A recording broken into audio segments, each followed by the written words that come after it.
So, Cameron, why did you choose to get involved with Faithful Friends in the first place?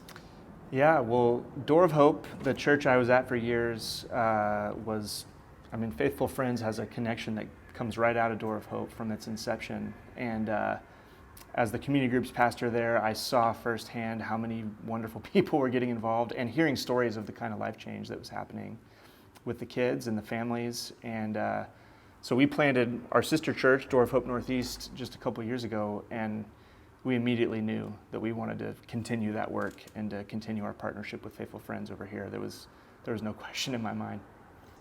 So, in partnering with Faithful Friends, what does the process look like to become a partner with us?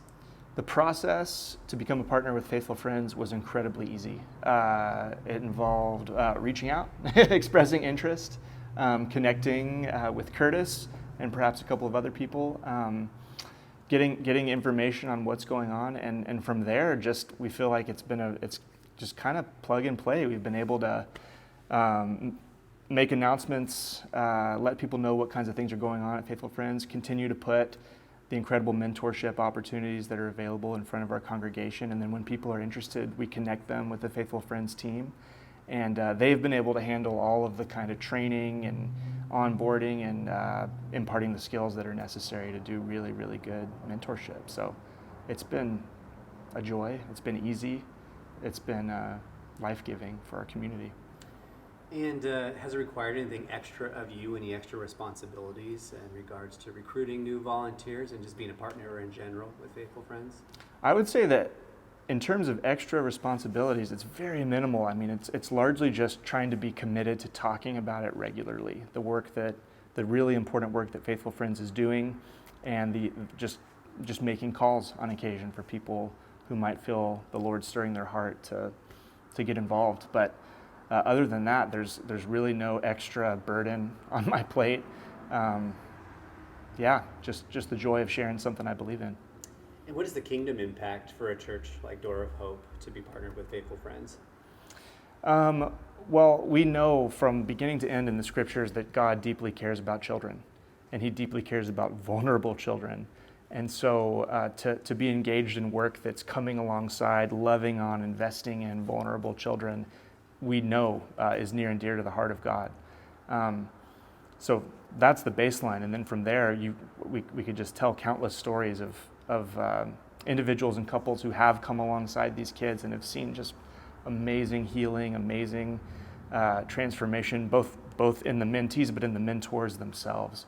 A true two-way relationship that God has just tended to use to really just bring about some wonderful things in each person's life.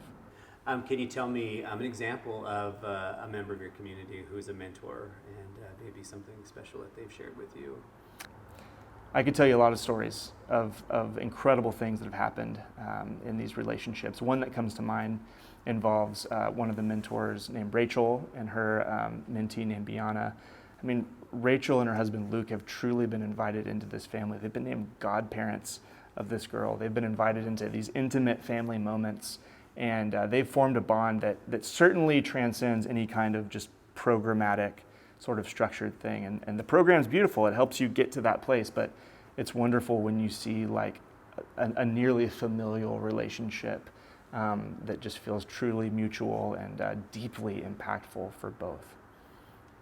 And from your vantage point, what kind of people should go into Faithful Friends? You know, what type of should be couples, families? What have you seen in your own community? From our church community, we're made up of predominantly sort of young couples. That's kind of our core demographic, young families. And so those are the groups that we've seen really get involved here.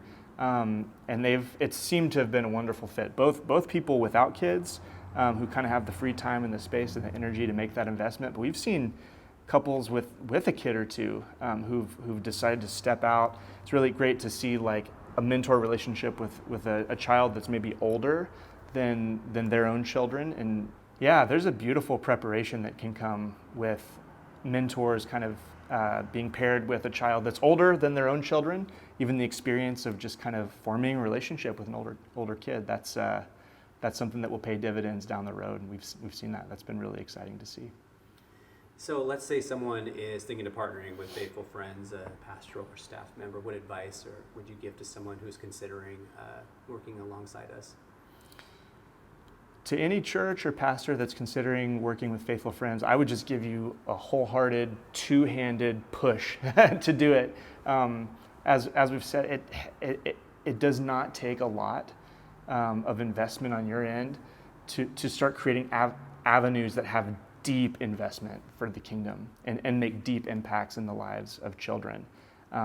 It's blown wind into the sails of our community. It's given us a clear touch point to start funneling our people towards something that we believe is near and dear to the heart of God and a move towards kingdom justice in our city. So I'd say it's a no-brainer. So how do the values of Faithful Friends and our mission align with the mission of Door of Hope Church?